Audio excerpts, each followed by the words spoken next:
Welcome to TradersArmy.com, defending your right to build wealth and preserve capital for generations to come.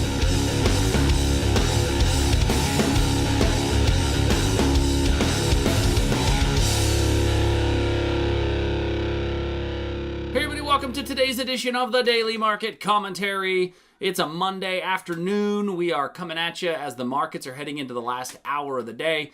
We normally do these obviously in the morning. Ran a little bit behind this morning, so thought I would make sure that we get one up anyway. For those of you new to the channel, do me a favor, click that subscribe button down below so that you get the alerts as they become available. So let's go ahead and start with the S&P.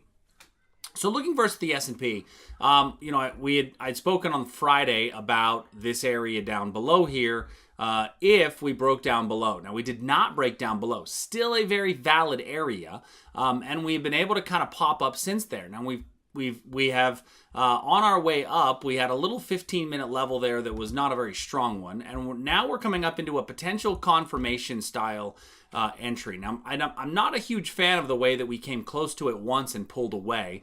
So the second time through is going to be significantly weaker. It was a confirmation entry in the first place, simply because we had another level here just above it. So I'm still going to leave it in play. We'll see if we hit that in the Globex session or not. Remember that a confirmation entry, it's got to come halfway into the level, and then we get short as it comes out. But overall, I'm still a net seller. And the reason I'm still a net seller is because even though we had a 1.5% up day today, I still have a strong downward move. Now, we talked about on our Friday edition, we talked about the fact that we were seeing our momentum was showing me higher highs, and that's where we've seen a little bit of a base that's kind of being built here, but I still don't have a higher swing low or a higher swing high. And so overall, my 4 hours still tells me that I'm going to be looking primarily at being a seller. So we're coming close to that area in the S&P. In the Nasdaq, we're still pretty far away from our highest probability sell area. So does that mean I could be a buyer? Well, theoretically it does, right? Theoretically, if we get a pullback and you're willing to be a buyer, then you might have some, this level here worked as a little pullback for this last rally up. If we get a pullback into this region here, this is a lunchtime area, so it's a slightly lower degree of probability. You may get a little rally out of that. There's room for price to continue to go higher. My biggest problem with that is that my big picture is still telling me to be a seller. So I'm a little cautious about this, and I'm going to leave that one be, as I don't feel like it's the best of opportunities. Where I do feel like we got some better opportunities is in crude oil. So in crude, we have a setup here that begins with a confirmation style short.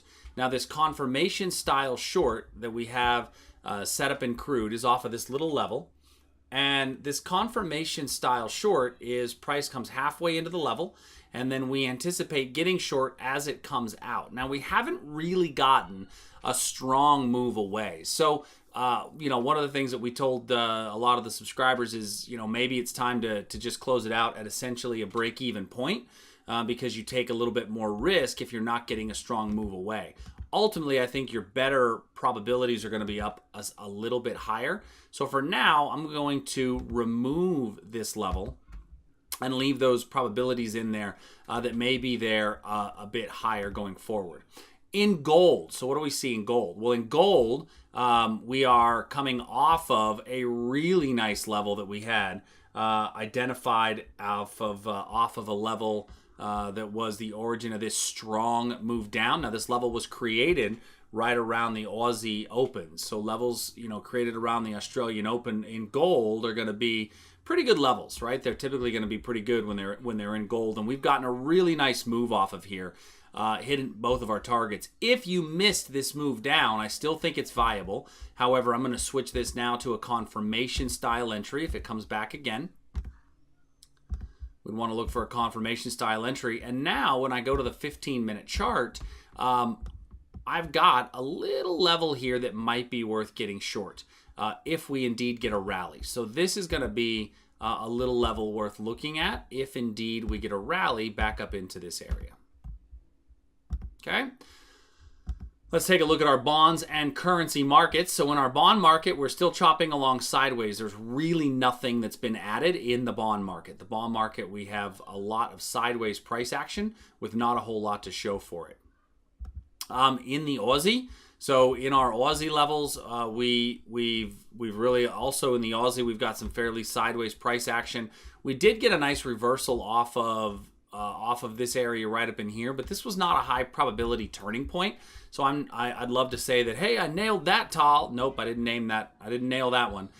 Price has come down since there. Now we are kind of in this place where we've gone off of this area a few times, and we may see a breakdown below this area. So I'm going to keep an eye on this area. If we start chopping sideways here, I will maybe add this for a potential breakdown. Keep an eye on that one. In the euro, we traded all the way to the top of our euro level that was identified on Friday. So those of you that watch the Friday daily market commentary, this has really made a nice move down. And so that one is continuing its move down. So I'm going to take this one off. We can't use that level again, but we've gotten a really nice move off of that level. So if you caught that one, do me a favor, leave it in the comment section down below. Let me know that you caught it. And then the Canadian dollar, we've also put in a little bit of what looks to be kind of a double top pattern. I think we could get a breakdown out of this level. So all of these are showing me continued strength in the US dollar is kind of what's to come. In the Great British Pound, we have this little level here where we did an almost touch and go. And there's nothing more frustrating than getting nicked by a tick. And we just missed entry on this before price has continued to move down. So if you got the entry on that, great. Let me know in the comment section down below. We did not get the entry on this. Level's still valid. I'm going to leave that one in play. As far as the Japanese yen goes, we had a level in place here, but because we were chopping sideways in front of it, we canceled the trade. Thank goodness that we did, because it's fallen off there pretty hard since that area.